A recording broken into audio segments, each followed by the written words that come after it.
Hi guys, this is Dr. Shannon Clark with Babies Up to 35. We are going to do a discussion today on ovarian cysts and endometriosis with minimally invasive gynecologic surgeon Dr. Brooke Winner. I am waiting for her to join. Let's see. Oh, let me see if she's on. She may be on and I just don't know. Oh, there she is.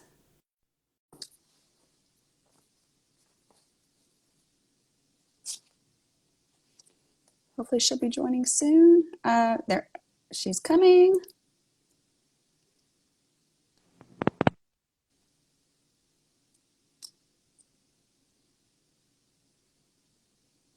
There you are.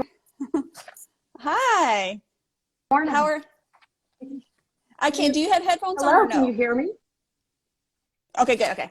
Let me just fix I this a do. little bit. So I was ready to go, and then somehow my iTunes was blaring in my ear. I was live, and I could hear what was on my iTunes, so I had to go back out and shut off my iTunes. I don't know how that happened, but anyway. Are you hearing me okay? I was, and now you're on my Okay. phone and not my earphone, so let me try one thing.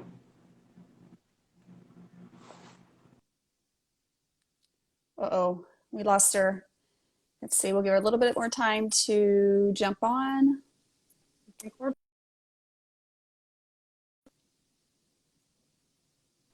Closer. Can you hear me now? I can. It may be reception from where you're at. So if it keeps happening, you might need to move. You may need to move somewhere. Do you usually have issues with reception at all where you're at? Uh-oh. Okay, if anybody is listening, can you tell me if you're having a problem hearing myself or Dr. Winner? Can someone just let me know where the connection might be coming from? Hi, I'm Dr. Winner. Can you hear I me? can hear you. Do you hear me? I can hear you. I'm going to take my headphones Okay, all right. out. I'll take mine out too then. We'll both come out. Okay, is that better? I can hear you just fine. Can you Perfect. hear Okay. me? Yeah, it might just be with the headphones, so we'll take them both out. Okay. All right. Sorry about that. Okay. Well, thank you for joining me. I was introducing you a little bit earlier. And guys, if anybody can have any problems hearing us, just let me know and shoot a comment. But Dr. Winner, it looks like you're at work. Are you working today? I came into work because I live on a boat and I was worried that my internet connection wouldn't be fast enough. Gotcha. And the lighting's not very good, so here I There you am. go. So it worked out. And you are based in Seattle, correct? I am. I'm at Swedish Hospital at First Hill in Seattle, and I'm a minimally invasive GYN surgery specialist. So thanks for having me. I really appreciate So why it. don't you start off by just telling, this is new. Back when I was training, the minimally invasive gynecologic surgery fellowship was not even there, but it's called MIGS, M-I-G-S. Can you explain to our Yep. listeners what that means? Yeah. So minimally invasive gynecologic surgery is the subspecialty that's dedicated to benign GYN surgery, so surgeries that are not cancer. And for the most part, that's big fibroids and severe endometriosis. Um, there's another fellowship called urogynecology that's more dedicated to prolapse and female incontinence. And then, of course, there's gynecology that's the fellowship for female pelvic cancers. So MIGS is a newer subspecialty, but we're finding that it's becoming difficult to train our OBGYN residents in everything in a short 4-year time period. Obstetrics, primary care in the office gynecology, and gynecologic surgery. So some surgeons are choosing to do 2 extra years of training and then really try to focus their practice just on surgery. But what does the minimally... We typically get for complex cases. Right. So what does the minimally invasive component mean? Yeah, so that's really anything that's not open surgery. So for me, that's laparoscopic surgery. Some surgeons choose to operate with the robot. Either way, it's with the camera and the small incisions, which means less pain and faster recovery. Vaginal surgery is also minimally invasive, and so is hysteroscopic surgery. But most of the minimally invasive fellowships are focused either on laparoscopic or robotic surgery. Okay, good. So I just want to get that out of the way so our audience will understand exactly what MIGS, and I'll refer to it as MIGS, surgeon throughout this. So I want to start first. I want to spend some time on ovarian cyst, but then we're going to talk a lot about ovarian endometriosis. And I just want to just say right off the bat, we're not going to discuss medical management as much because Dr. Winner does the minimally invasive. And I thought this was an important topic to specifically have because a lot of people don't understand what that means. A lot of women don't understand what that means. And so seeking out services of someone like Dr. Winner is very important for a lot of women when they do have ovarian cysts or fibroids. We're not talking about that, but ovarian cyst or endometriosis. So let's start off with ovarian cyst. So explain just what is an ovarian cyst. Yeah, and if you don't mind, I always explain this by drawing pictures. So I'm going to draw some pictures and talk through that. All right. So going back to basic female anatomy. Hold on. Oh, now I'm nervous. It's okay. Going back to basic female anatomy. We've got can you guys see this? There's a little bit. Yeah, there it's better. Yeah, there you go. Okay. So we've got the uterus, the cervix, the fallopian tubes, and the ovaries. This is the vagina where intercourse, tampons, that kind of thing happens. This is the cervix, that's the mouth of the uterus. That's what dilates when women have vaginal deliveries. This is the muscular wall of the uterus, and this is the lining of the uterus where periods come from. Your ovaries produce all of your eggs as well as all of your hormones.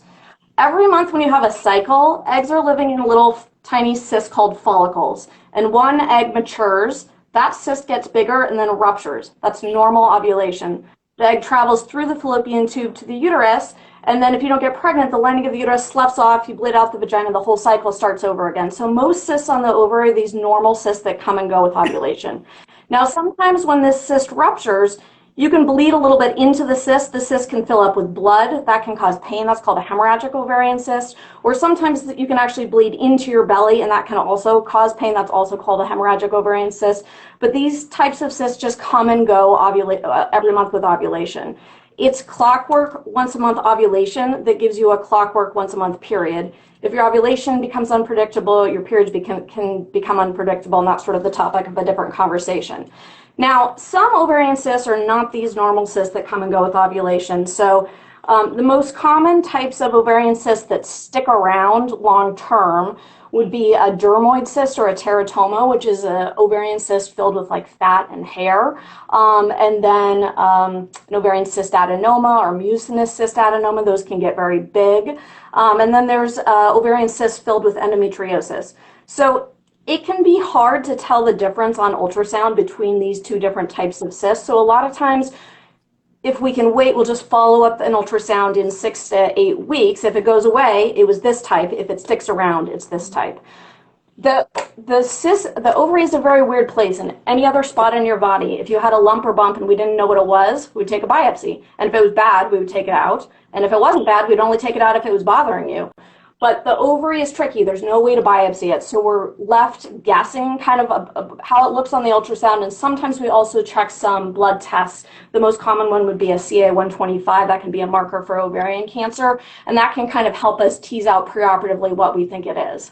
Right. So, the important thing to know is that, most women, cysts are very common, first off. And a lot of women will get these functional or normal ovarian cysts that occur with ovulation and the normal menstrual cycles. I know when I have my menstrual cycles, I always get ovarian cysts, anywhere from 3 to 4 centimeters. That's just kind of me. And some women don't necessarily do that. So every woman's different. So let's talk about, you've already talked about the different types, but how are most women, do they know that they have them? I know for me as an obstetrician, when I'm doing ultrasounds on babies, I'll find ovarian cysts all the time. And the woman, they can even be big and they didn't even know. So just because they can be big and have no symptoms, they can be small and have symptoms.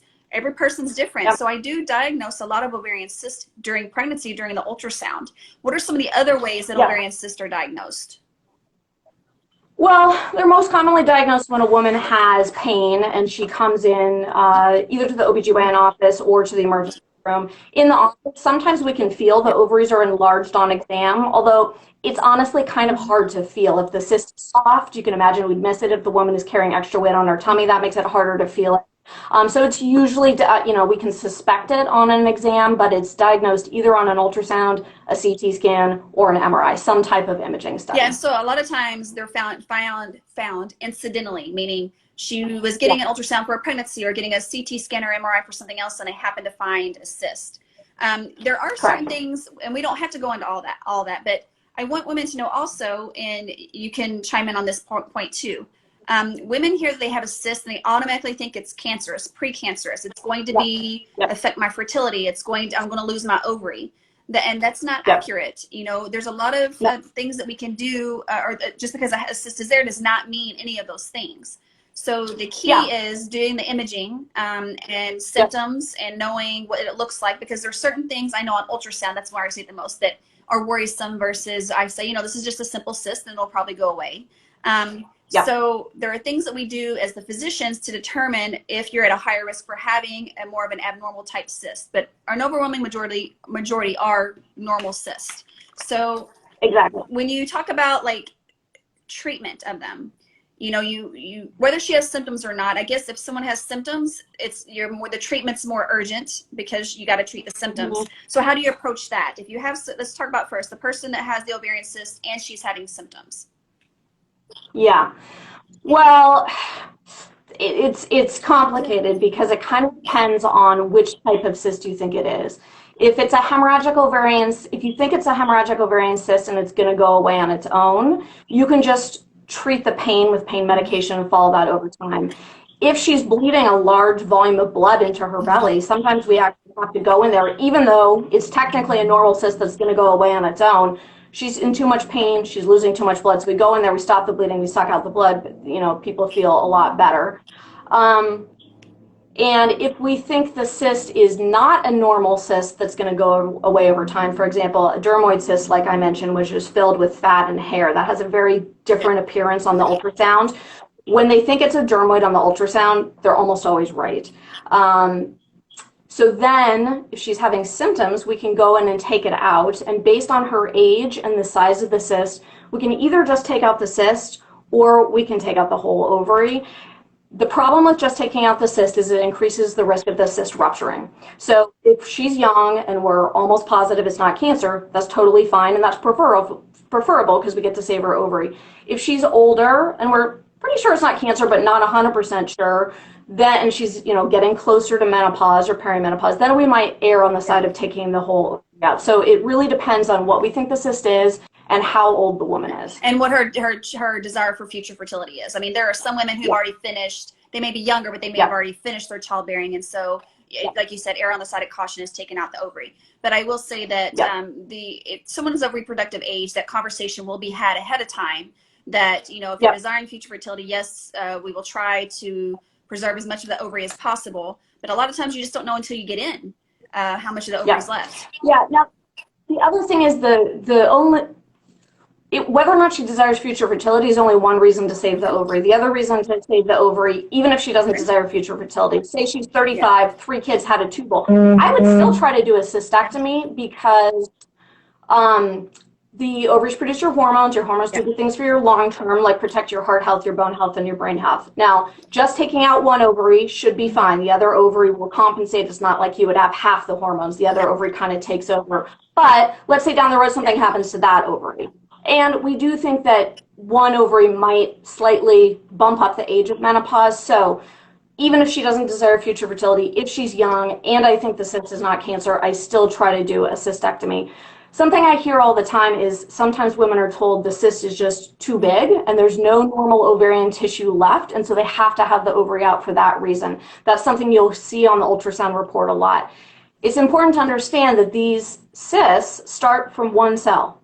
So the whole ovary is still there. It might just be stretched out really thin around the cyst. And cysts are usually buried sort of deep in the ovary. And so I think sometimes women imagine they're just hanging off and it'd be easy to lop them off. It's not really like that. They're within the ovary. And to take them out, you make an incision in the ovary, you find the plane between the cyst and the ovary, and then you peel the cyst out.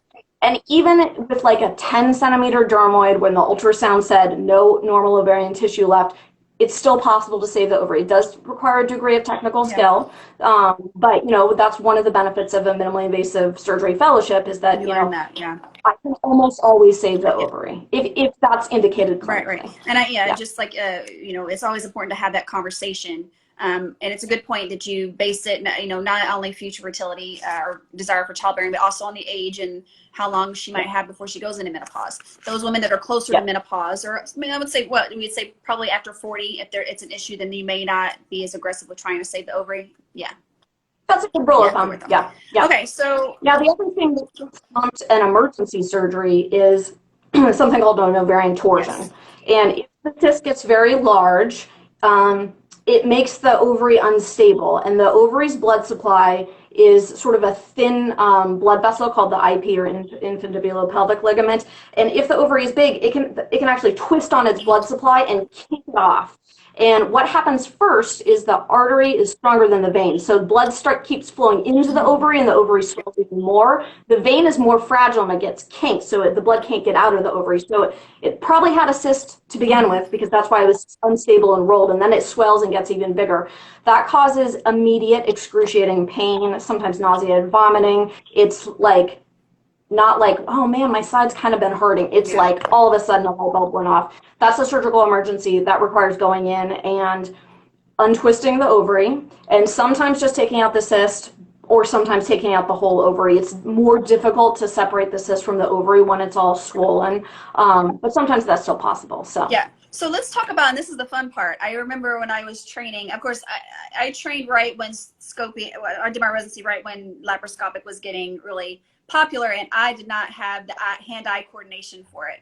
So I went on to do MFM, thankfully, but I think it's really cool what you guys can do. So let's talk a little bit about, like, first, let's talk about what would make you tip or start moving towards a surgical recommendation on a cyst? Are there any certain factors involved that make you say, I think surgery is recommended or indicated in your case?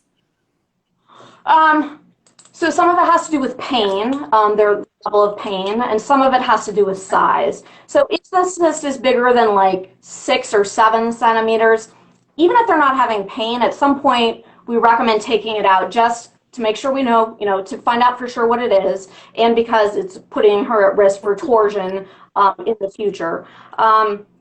But usually when they're that big, they're also having symptoms. So it's pretty uncommon to have to take someone to the OR who's not having symptoms, which is something we try not to do. We usually only, it's usually pretty obvious. They're having pain. We found the cyst. They want it out.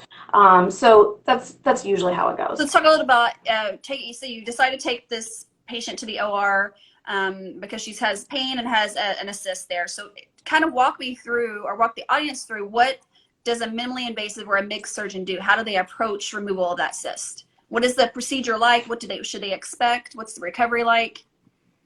Yeah. Okay. So I'm just going to kind of pretend like you're a patient that I'm talking to about this surgery. So I'm going to kind of gloss over the beforehand stuff, which includes talking to anesthesia and a COVID test and nothing to eat or drink after midnight and all that kind of stuff. In the operating room, when we get you to the hospital, we change you to a gown, start an IV, you meet the nurses from the room, the anesthesia team, I'm there. We take you back to the operating room, and the anesthesia folks give you more medicine through the IV to put you all the way to sleep. Once you're sleeping, they place a breathing tube that comes out before you wake up, so most people never know it's there. Some people do wake up with a sore throat. If that happens, it wears off in about a day. Once you're sleeping, I put your legs in a position like I was going to do a pap smear. I place a catheter in the bladder. That also comes out before you wake up, so most people never know it's there. Sometimes people will feel a little irritation when they urinate afterwards. If they feel that's probably just from the catheter having been in there. Then I actually place an instrument in the uterus so I can move the uterus around at the time of surgery, and then I come up to your tummy. I plan on doing the surgery laparoscopically, which is minimally invasively, so that's the camera at the belly button, and typically one tiny port off to each side. All of those ports are 5 millimeters, which is the width of my pinky nail, except for the one buried at the base of the belly button is probably going to be 10 millimeters, which is the width of my thumbnail, but pretty much winds up invisible because it's at the base of the belly button. If I'm taking out the cyst, I'll actually put 2 little ports on one side and 1 port on the other side, versus if I'm just taking out the whole ovary, which is actually easier to be 1 and 1. Either way, they're all these tiny, tiny little incisions.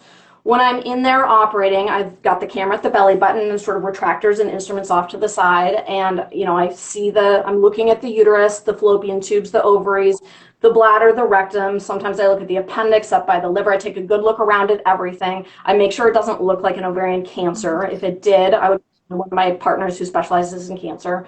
But but I've actually never gone in thinking a cyst was benign and found cancer, so I'm pretty good at figuring this out. Then if I'm just removing the cyst, then I use a surgical instrument to make an incision in the ovary overlying the cyst. I try to stay away from the fallopian tube, obviously, and the big blood vessels. Hold on, guys. She's...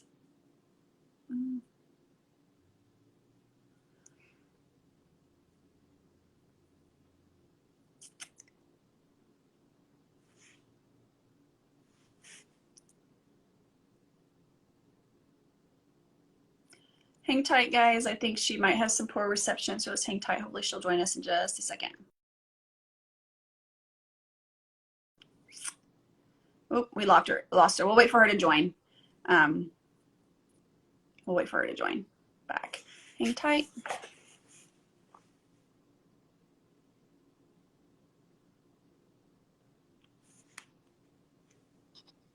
Let's see if she's on here.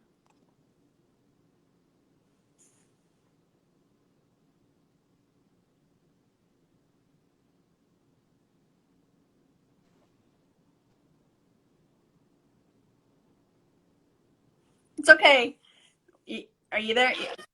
I don't know what happened. It happens sometimes. Yeah, maybe I was talking. Sometimes. So you were. Maybe I was. It's talking okay. So no, you were talking about you were trying to avoid the fallopian tube. Correct. Make an incision in the ovary, pull out the ovarian cyst, and then put the cyst in a bag. Bring the opening of the bag out the belly button, and remove the cyst in pieces through the belly button while contained within a bag. And that's how we get a cyst that's probably, like 6 or 7 centimeters out of our ports that are 5 millimeters. So that's pretty much it. The ovary at the end of that kind of looks like a big deflated water balloon because it had a big cyst in it and now it doesn't. So we make sure it's not bleeding. You actually don't have to put the ovary back together. It just sort of magically heals itself because remember, every month when you ovulate, a cyst ruptures. So the ovary is good at fixing itself. So you just kind of check the ovary all up, make sure it's not bleeding, and that's pretty much it. When patients wake up, they're in recovery. They keep them there long enough to make sure they're fine, and then they let them go home. So it's an outpatient surgery. You go home the same day. Going home, your only real restrictions are no driving while on the narcotic pain medicine we send people home with. Most people only take that for a couple of days, and sometimes people don't take any. No bathtubs or swimming pools for 3 weeks, and nothing in the vagina, no heavy lifting for 3 weeks. No tampons, no sex, no lifting greater than 25 pounds. And the reason for the lifting restriction is to avoid getting a hernia at the slightly bigger incision that's buried at the base of the belly button. But other than that, light activities around the house are fine immediately. Stairs are fine immediately. You can take a shower the next day. I see people back in the office at 3 weeks. At that visit, I check the incisions on their tummy, make sure those are healing up fine. We go over the pathology report. Anytime we remove tissue, it always gets sent off to the lab. They look at it underneath the microscope, so we have that report available then. And if everything looks okay at the 3-week check, then they're cleared for whatever their heart desires. Sometimes if I'm worried about what the cyst is intraoperatively, I can send it to pathology for a quick look. That's called a frozen section, but that's not as good as the final look that they take.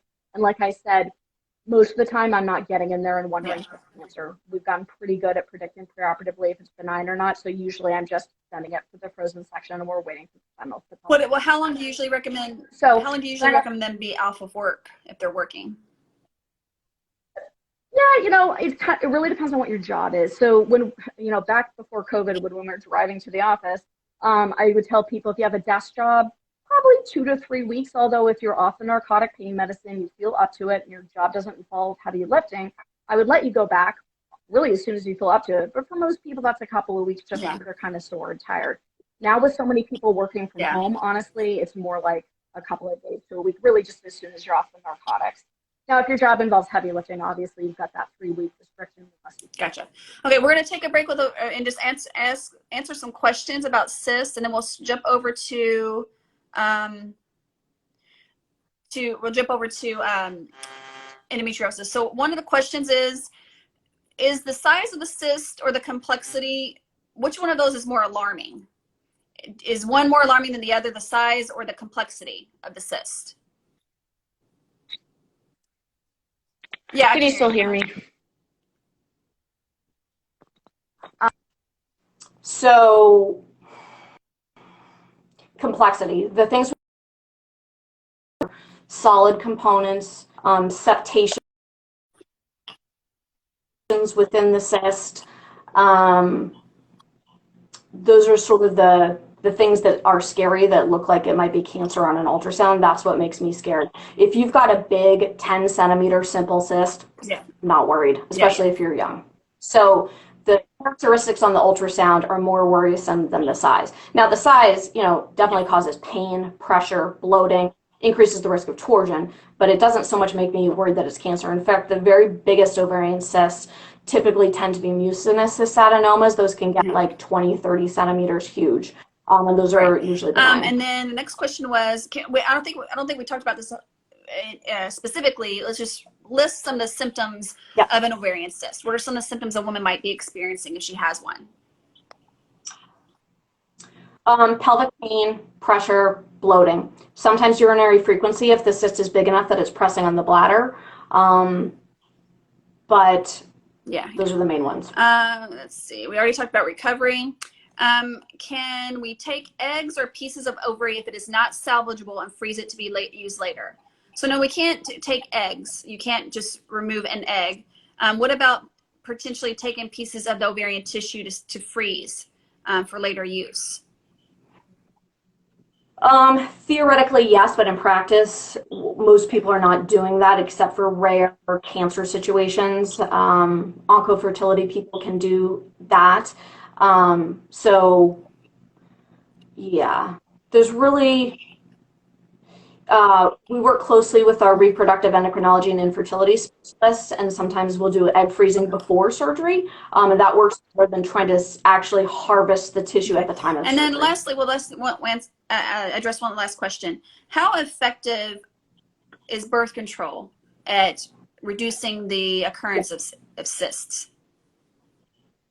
So back to my picture, the normal cysts that come and go with ovulation, the way that birth control pills keep you from getting pregnant is they stop you from ovulating. So yes, they prevent ovarian cysts, but they just prevent the normal cysts that come and go with ovulation, which don't usually cause any problems. These abnormal cysts like dermoids or endometriosis or mucinous cystadenoma that I've just been talking about, birth control pills don't do anything to help with that. Okay, so let's shift gears and let's talk about endometriosis. Let me get my, here we go.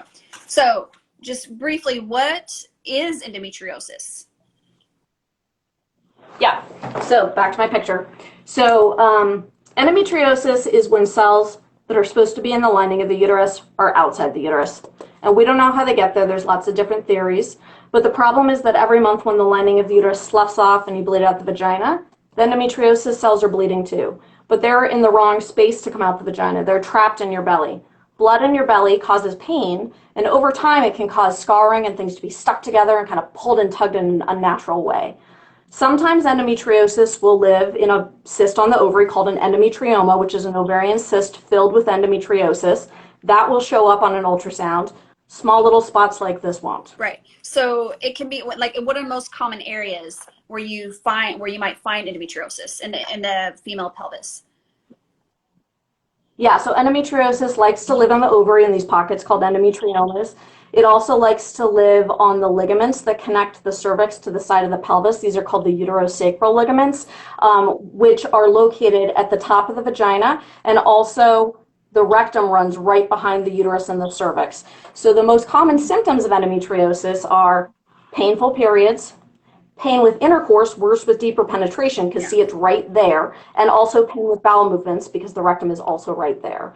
So dysmenorrhea, dyspareunia, dyschezia, it's the 3 Ds. Those are the classic symptoms of endometriosis. Now, not everybody has all three. The painful periods is the most common. So dysmenorrhea would be the painful periods.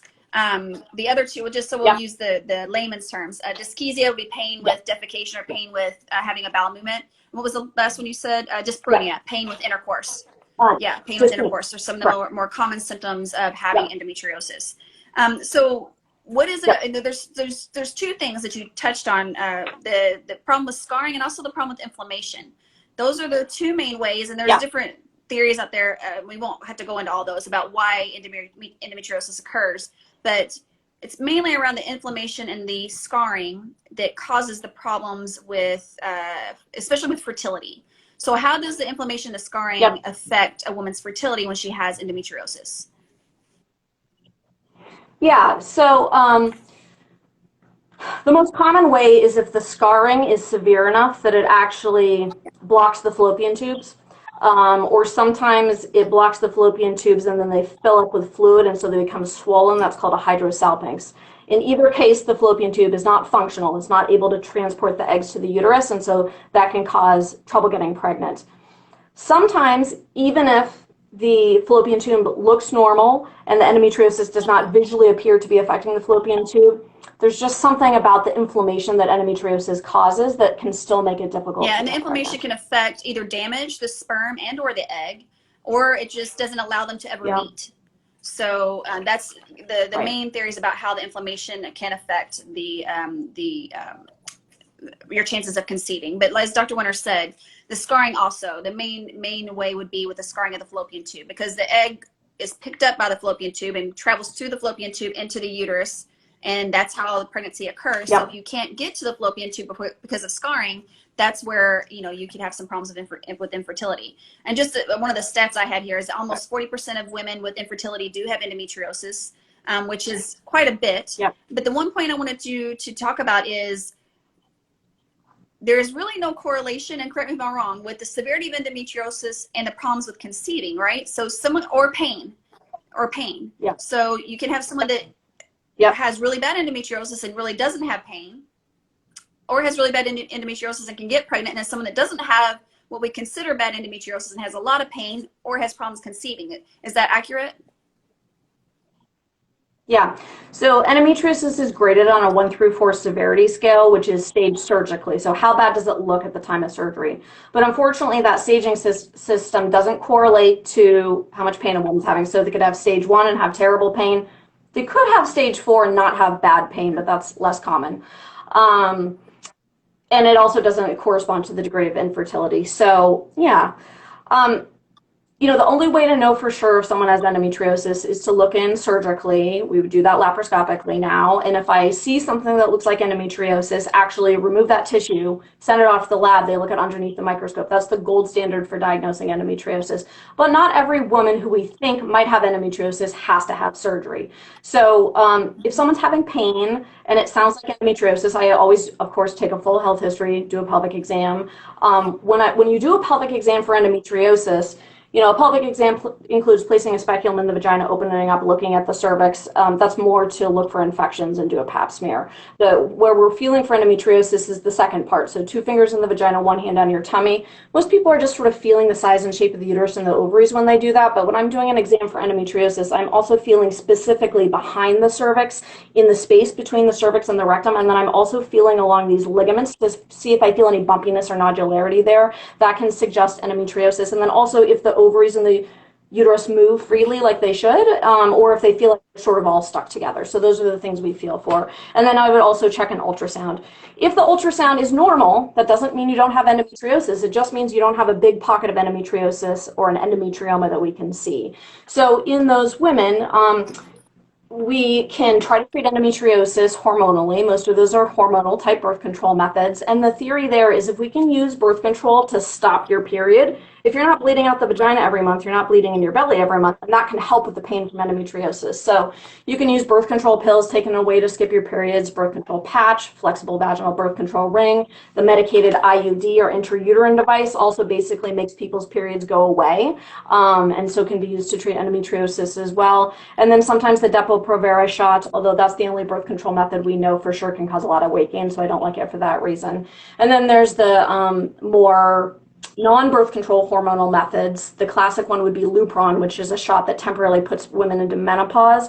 And there's a newer oral pill that works in a similar way. So those are all the non-surgical ways we can try to treat endometriosis.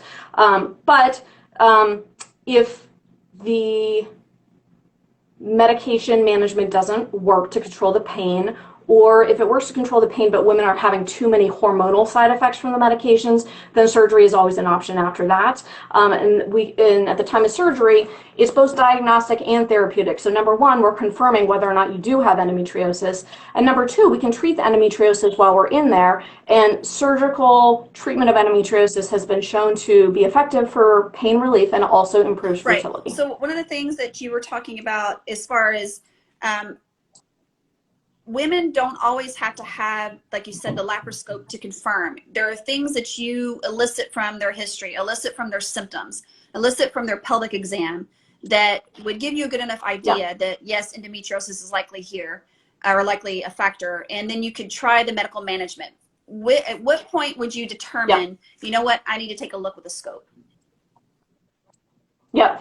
You know, the American College of Obstetricians and Gynecologists, ACOG, says that if their symptoms are not improved after 3 months, that they're eligible for a laparoscopy. In my clinical experience, you know, women are coming to me after already having been on pills and everything for years, and they're finally coming to me. So it usually takes longer than that, but you don't have to wait that long. You know, and I always remind women this is a quality of life issue. This is not like you have cancer and you have to have surgery, but a lot of these women actually are really motivated to have surgery, and they're sort of looking for somebody like me who can. What are some of the other indications to do surgery? Of course, other than, you know, to get the gold standard diagnosis, a definitive diagnosis, or because she's having pain. Are there any other reasons to go ahead and pursue the laparoscopic surgery to take a look? Yeah, so if there's an endometrioma, which is the ovarian cyst filled with endometriosis, this is unlikely to respond to medical management. A birth control pill is not going to shrink an endometrioma, and they usually stay the same or grow over time. It's uncommon for them to shrink on their own. And if they get big enough, then we're back in the category of, you know, wanting to do surgery just to confirm what it is, because we can think it's an endometrioma on the ultrasound, but we never know for sure until we go in there and take it out. So a big cyst on the ovary, I think, is a good reason to just go straight to surgery and not try medical management first, although that might be a little bit debatable. And then the other indication for surgery is if there's a hydrosalpinx, which is a fallopian tube that's been damaged by scarring and then is now swollen up like a water balloon.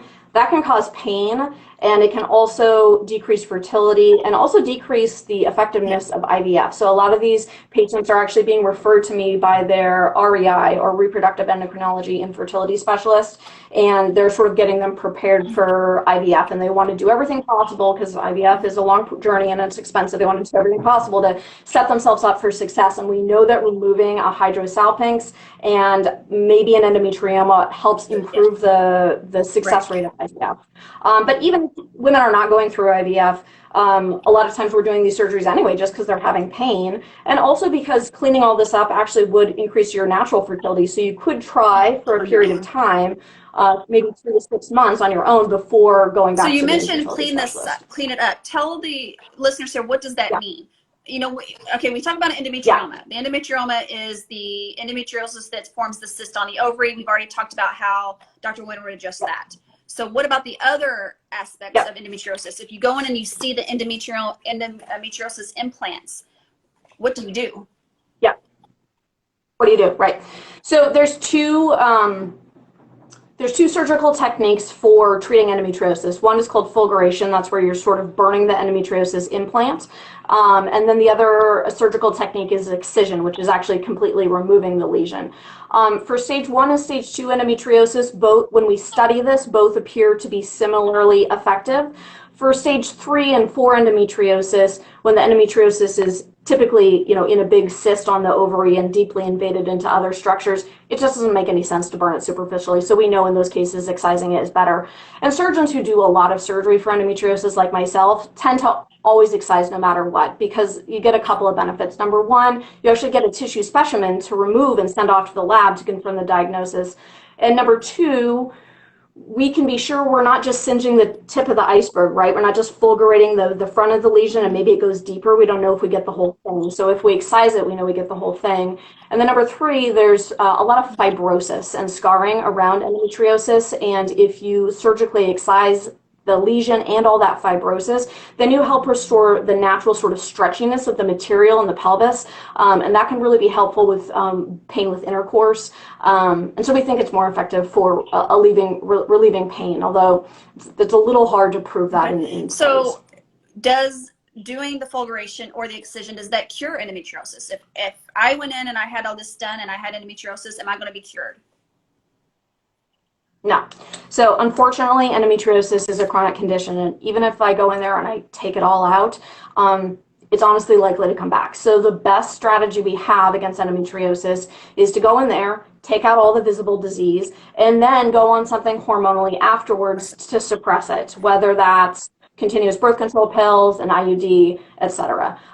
So that's the best approach we have and at this I just point. want to pause for a second, and I hear a lot, and you may have, I have heard this too. What I hear a lot from women, and you said you work a lot with REIs.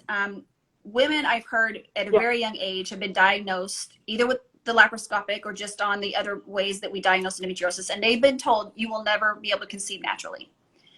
And they're told this at a very young age. I hear it all the time. And I said this on a discussion I had before. I don't think that's fair.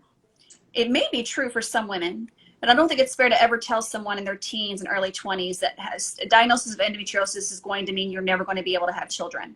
There are things that we can do to help, and there are plenty of women who do get pregnant naturally on endometriosis or with endometriosis. Have you found that a lot, that you've heard that from patients, that they were told that they could never get pregnant earlier on? I feel like I used to hear that more than I do now, so I think that's encouraging in terms of providers becoming more informed. But I have definitely heard it before, and you know, like, why would you ever say that to someone? We know that, you know, fibroids or endometriosis or whatever can decrease your chance of getting pregnant. But if you tell someone you can't get pregnant on your own, then, you know, they're going to rely on that for birth control. So people need to be careful. So I agree. We should spread the word. There's a difference between decreasing your fertility and just zeroing it out. I always say, you know, yes, there are things that could definitely decrease your lips, but unless you have no ovaries and no uterus, there's always a chance. But I think the more important thing is if you do have endometriosis, to be under the care, especially if you're of reproductive age, be under the care of someone like Dr. Winner. And if you're considering fertility in the future, being under the care of an REI, because it doesn't mean you have to see these people when you're deciding to get pregnant. You know, you could have a relationship with someone like Dr. Winner before you even get to that point. Would you agree? Yeah. So, in general, we tell people who are trying to get pregnant, you know, try to get pregnant for a year. 80% of couples would be pregnant by the end of the year, not 100, but 80. And if you're not pregnant at the end of the year, then that's a good time to go see an infertility specialist. However, if you have a pre-existing diagnosis of something that could decrease your fertility, whether that's you've had like a pelvic infection in the past or you have endometriosis, then I tell people try for 3 to 6 months, and if you're not pregnant at the end of that time period, then go see an infertility specialist. That's the general. So let's talk about, how do you choose a surgeon? And I think we may be on the same page just from what I read and some of the information you sent me.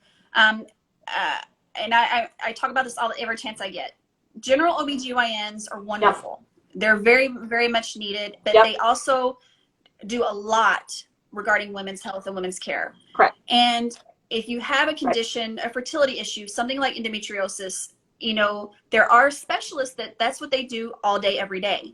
So it might be a benefit to get a second opinion or see someone like Dr. Winner or see a fertility specialist if you're having, because you want to go to somebody that is doing that all day, every day. And I'm not discounting what general OBGYNs do at all. I'm a maternal fetal medicine specialist. You don't want me to do your gynecologic care, because I specialize in the high-risk pregnancy, and I'll freely admit that I'm not the one to do that. So, you know, I think the awareness of what surgeons such as Dr. Winner do is amazing. There needs to be more of you guys, and I'm sure there will be eventually. But there's absolutely nothing wrong with getting an opinion from someone like Dr. Winner. Would you agree? Yeah, so, you know, it's tricky because this is such a new subspecialty, and also because there's so much variation in what general OBGYNs are feeling comfortable doing in the operating room these days. There are some general OBGYNs who have sort of carved out a niche where they're also doing a high volume of surgery. That usually means they've gotten everybody in their group to refer to them, or maybe even everybody sort of in their area.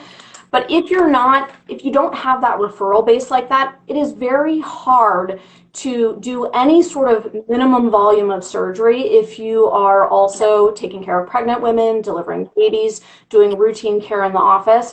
And so this is kind of problem in our field right now that we're figuring out what to do with. First of all, is 4 years enough to train everybody to do everything? And it's very controversial, but there's a lot of people thinking maybe we need to start tracking into OB and GYN, or maybe even separating the two subspecialties. So here's what I would say. If you have a general OB/GYN who you know and like, start with them and see what they have to say. And if they feel comfortable doing your surgery and you feel comfortable with them doing your surgery, that's fantastic. If they don't feel comfortable doing the surgery, or you don't feel like they explained it well, you're always welcome to get a second opinion. Minimally invasive surgery specialists like myself have had 2 years of dedicated surgical training, and then once in practice, a lot of us have never practiced obstetrics, and so if every patient you're seeing in the office is a surgical patient, you're just going to have a higher surgical volume. Yeah, so what's different about my practice here in Seattle versus back in St. Louis, I was at WashU in St. Louis for a long time. In St. Louis, most women had an OB/GYN who was doing their once-a-year pelvic exam. Out here in Seattle, a lot of women are going to their family practice doctor or a naturopath for their routine exams. And so at that point, I would say, if you think you might have endometriosis and your ultrasound is normal, I think that would be a perfectly reasonable diagnostic laparoscopy if you wanted to go to a general OB/GYN, if you got a recommendation from your friend or whatever. But if you have endometrioma on one ovary, it's very likely to be either stage 3 or stage 4. And if you have endometriomas on both ovaries, that's almost always stage 4. Personally, I would just go straight to a minimally invasive GYN specialist.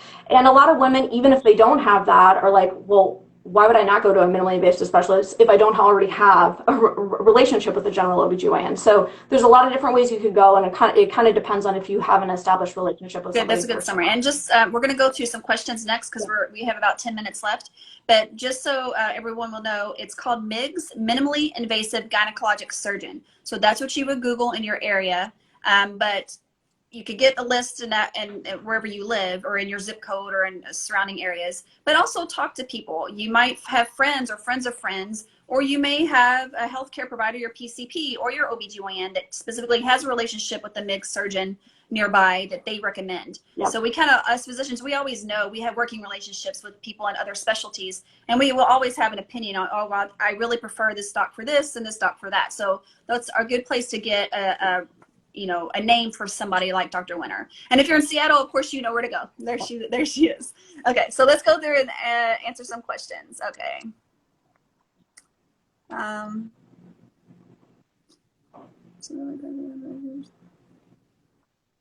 Okay, for the first line treatment, medical treatment for endometriosis, is the use of NSAIDs or OCPs.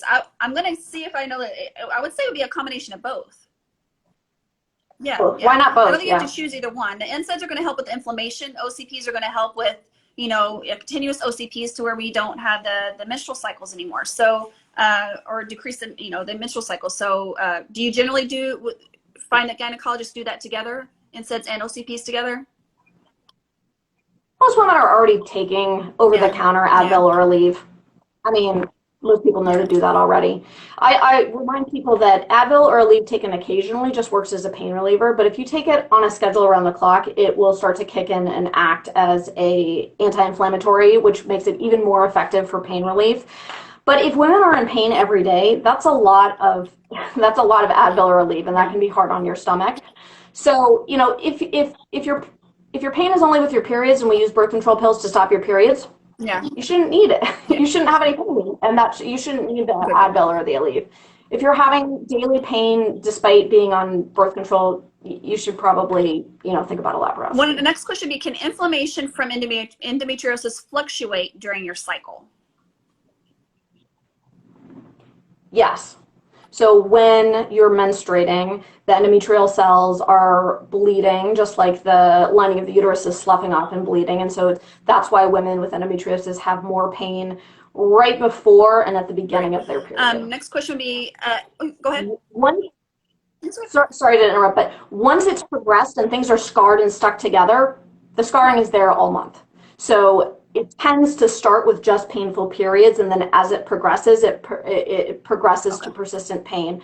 And birth control pills are not going to unstick a scar. So that's why with women with more advanced endometriosis, oftentimes wind up needing surgery. At what point is hysterectomy considered? And a hysterectomy means taking out the uterus. Yeah, good question. Go ahead. So when I talk to people about the surgical options for endometriosis, there's basically only two types of surgery I recommend. One is conservative surgical management, which means going in, cleaning up, taking out an endometrioma and cleaning up endometriosis that might be there and leaving all of the structures in place, the ovaries and the uterus. If a fallopian tube is damaged beyond repair, we would take that out. But if it was normal or borderline kind of repairable, then we would err on leaving all that in place. That's called conservative surgical management. And usually we're doing that because women want to keep everything for the purpose of getting pregnant in the future. That sounds great, but that surgery is not quite as effective for pain relief and has a higher chance of endometriosis recurring than what we call the definitive surgical management, which is actually a hysterectomy, which is removal of the uterus and the cervix, and affected ovaries. So if there's an endometrioma on an ovary and a woman does not desire future fertility and I'm doing a hysterectomy, I actually recommend we just take out that whole ovary. A normal ovary can be left in place. Now, back in the old days, if we were doing a hysterectomy for endometriosis, so let me back up for a second. So this is the surgery that gives women the best shot of pain relief and the least chance of endometriosis recurring. But obviously, without a uterus, you can't have children. So usually that's the deciding point versus conservative versus definitive surgical management. Now, back in the old days, if we were doing a hysterectomy for endometriosis, we routinely took out both ovaries because it's the hormones from the ovaries that are feeding the endometriosis. But the problem with surgically removing both ovaries is that will put women into surgical menopause, hot flashes, night sweats, vaginal dryness. Women don't usually like how that feels. Also, the hormones are doing good things for you long-term, like protecting your heart health, your bone health, and your brain health. So nowadays, surgeons who do a lot of surgery for endometriosis are tending to err on the side of leaving normal ovaries that don't have an endometrioma and are not all caught up in the scarring, leaving those in place. It does slightly increase the chance of endometriosis coming back, but that risk is still pretty low, and the benefit is that women get to keep their own hormones and not go into menopause. Women ask all the time, why remove the uterus? Endometriosis is outside the uterus. There's nothing wrong with my uterus. Why a hysterectomy?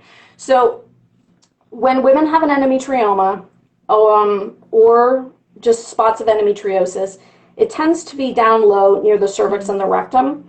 And pain with intercourse, worse with deeper penetration, is caused by sort of bumping the cervix. Endometriomas also tend to be stuck to the backside of the uterus, stuck to the rectum, and stuck to the pelvic sidewall. And so by removing all of this scarring and inflammation, that tends to give women better pain relief than just cleaning it up. So sorry, that was kind of a long answer. Good. But it's good to know. If women don't desire future fertility and have pain bad enough that they want to have surgery for endometriosis, especially if we already know they have endometriosis, I'm willing to go in there and just clean things up. But I, like I said, that surgery is not quite as effective for pain relief, and it has an increased chance of endometriosis coming back. So a lot of times in that situation, women are going for the definitive surgical management. The other thing that's actually really important is that women who have endometriosis are also more likely to have something called adenomyosis. So adenomyosis is when cells that are supposed to be in the lining of the uterus are actually embedded in the muscular wall of the uterus. And that can make the uterus just a little bit enlarged, and it's another common cause of crampy, heavy, painful periods. Unlike endometriosis, where I can go in there, just clean up the endometriosis, I can't go into the uterus and pick out all that adenomyosis. It'd be like Swiss cheesing the uterus. So the only surgical option for adenomyosis is a hysterectomy. We can try to manage it with all those medications we talked about, but a hysterectomy is the only surgical option for endometriosis or adenomyosis. So a lot of times, adenomyosis can be difficult to diagnose on an ultrasound. Sometimes we see it there, sometimes we don't. And MRI is actually better for diagnosing adenomyosis. And we also have a special endometriosis protocol MRI here. A lot of the high volume endometriosis centers have moved to this, so the MRI can help detect preoperatively if the endometrioma is not only stuck to the rectum and the kidney tubes, but actually invading into it. that's the case and my surgical plan is to go in there and get out all the endometriosis, then I want to make sure I have a colorectal surgeon or a urologist available. So an MRI can be helpful in both diagnosing adenomyosis and also sort of the severity of the endometriosis. Well, this has been excellent. I love talking to surgeons about these things because it's so,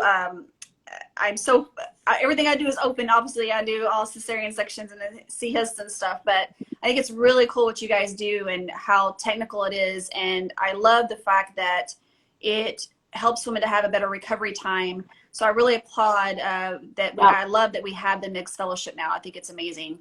And so again, look for, if you're in the Seattle area, you could look for Dr. Brooke Winner. If you, and where are you at on Instagram? Dr.Brookwinner, yeah, and all you can one find word. her through everything that I'm going to post here. And this is going to be up on my Instagram TV afterwards and on the feed. So you can watch this later. If you have any questions, you can always PM Dr. Winner or myself. I don't know if I can answer them, but I can forward them on to her. But I really do appreciate your time. And I just have to ask, you said you live on a boat? That it, like full time? What, do you have kids there too? No kids. No, okay, no kids. I mean, that's incredible. That one of my residents, one of our anesthesia residents, just graduated, and she does the same thing. She is living on a boat. Yeah. So that's pretty incredible. Yeah. Yeah. It's a cost-effective way to have waterfront property in Seattle. My husband's from Seattle, so Seattle, before I met him, it was my favorite city to go. It still is my favorite city, but it was even better that he's from there. So I love Seattle. It's absolutely stunning. But anyway, thank you for your time, and thank you for coming all the way in from your boat to do this talk with us. And yet again, you can find her through my Instagram and message her, and then we'll find another reason to chat. Sounds good. Thank you so much. Really appreciate it. Bye.